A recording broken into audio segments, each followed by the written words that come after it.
Assalamualaikum dear students, I am Dr. Ijaz Abbasi and you are watching MyScape Biology. Today we are going to study the role of large intestine in digestion.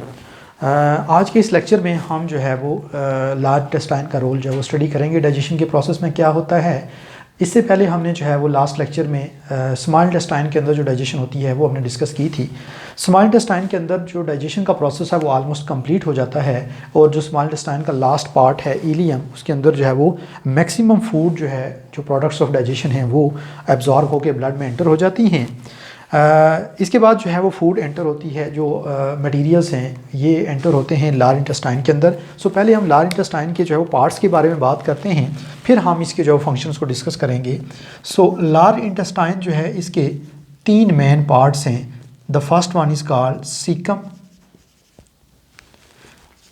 The second one the long part is called colon and the last part is called rectum. Caecum जो है ये first part है जहाँ पे small intestine open होती है large intestine के अंदर। सो ये जो फर्स्ट पार्ट है इसको हम कहते हैं सीकम।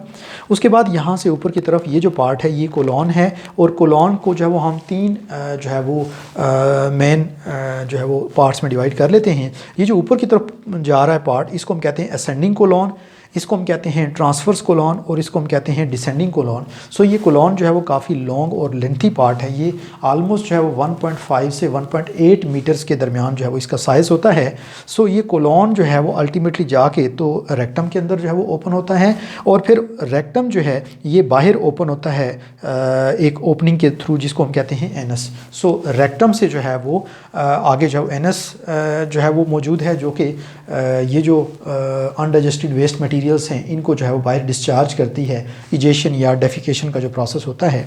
सो लार्ज इंटेस्टाइन की अगर हम फंक्शन की बात करें तो लार्ज इंटेस्टाइन तीन मेन फंक्शंस जो है परफॉर्म करती है।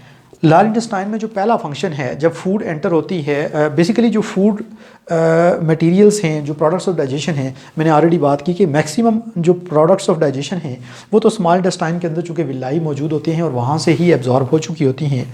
जो मटेरियल लार्ज इंटेस्टाइन में एंटर होता है उसके अंदर ऑलमोस्ट कोई ज़्यादा जो है वो यूज़फुल मटेरियल्स मौजूद नहीं होते। सो जब लार्ज इंटेस्टाइन में फूड एंटर होती है ये जो फूड मटेरियल्स हैं, तो इसमें जो वाटर और जो है वो साल्ट्स हैं उनकी एब्जॉर्प्शन जो है वो लार्ज इंटेस्टाइन के अंदर होती है। सो जो पहला फंक्शन लार्ज इंटेस्टाइन परफॉर्म करती है that is absorption of water and salts.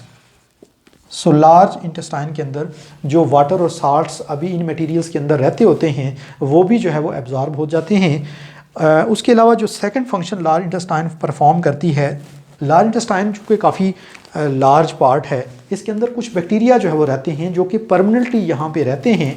वो हमारी बॉडी के एक किस्म के पार्ट के तौर पे जो है वो यहाँ पे मौजूद होते हैं और वो जो है वो कुछ विटामिन सिंथेसाइज करते हैं। सो जब फूड मटेरियल जो है वो उसमें से मैक्सिमम यूज़फुल चीज़ें एब्जॉर्ब हो जाती हैं तो वो जब पास ऑन करती है लार्ज इंटेस्टाइन में, तो जब वो लार्ज इंटेस्टाइन से गुजरती है तो उसमें से कुछ चीज़ें जो है वो बैक्टीरिया यूटिलाइज़ कर लेते हैं और इन टर्न जो है वो जो है वो विटामिन सिंथेसाइज करते हैं। जैसे फॉर एग्जांपल विटामिन के, so it resides bacteria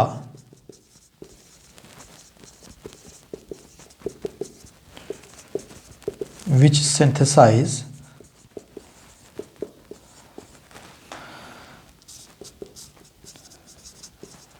vitamins। so large intestine जो है उन बैक्टीरिया को भी पनाह देती है जो विटामिन सिंथेसाइज करते हैं। जैसे फॉर एग्जांपल मैंने बात की कि विटामिन के जो है वो यहाँ सिंथेसाइज होता है और फिर यहाँ से एब्जॉर्ब होकर हमारे ब्लड में शामिल हो जाता है और हमारी बॉडी में जो है वो यूज़ होता है। इसके अलावा जो है वो लार्ज इंटेस्टाइन जो है चूँकि इसमें से जो फूड मटेरियल्स थे उनमें से वाटर और साल्ट्स भी एब्जॉर्ब हो चुके हैं और अब उसके अंदर कोई यूज़फुल मटेरियल जो है वो मौजूद नहीं होता। सो ये जो है वो उन मटेरियल्स को जो है वो एक कम्पैक्ट फॉर्म जो है वो में कन्वर्ट कर देती है। चूँकि वाटर और साल्ट्स एब्जॉर्ब हो चुके हैं इसलिए अब वो मटेरियल जो है वो अनडाइजेस्टेड वेस्ट मटेरियल्स कहेंगे या फिर उनको हम जो है वो फीसिस कहेंगे। So there is another function of large intestine that is formation of faeces. So large intestine जो है वो एक you can say semi solid waste जो है वो जनरेट करती है जिसको हम फीसिस कहते हैं। फीसिस के अंदर मेनली जो है अनडाइजेस्टेड वेस्ट मटेरियल मौजूद होता है जो डाइजेस्ट नहीं होते। इसके अलावा जो है वो डैमेज सेल्स होते हैं, लार्ज नंबर ऑफ बैक्टीरिया होते हैं इसके अंदर, और उसके अलावा some amount of water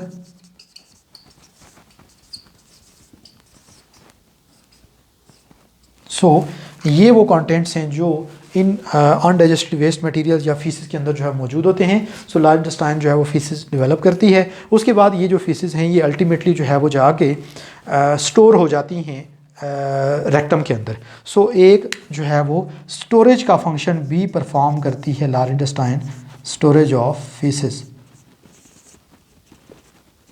faeces के अंदर जो है वो जो अनडाइजेस्टेड वेस्ट मटेरियल्स हैं वो यहाँ पे स्टोर होते हैं, और जब ये रेक्टम जो है वो ऑलमोस्ट फिल अप हो जाती है तो फिर एक रिफ्लेक्स यहाँ से जनरेट होती है जो एनस को जो है वो ओपन करने का बायस बनती है। बेसिकली जो एडल्ट्स हैं, मैच्योर जो इंडिविजुअल्स हैं, उनके अंदर ये जो रिफ्लेक्स है ये अंडर कंट्रोल होती है और ये जो है वो वॉलंटरी होती है।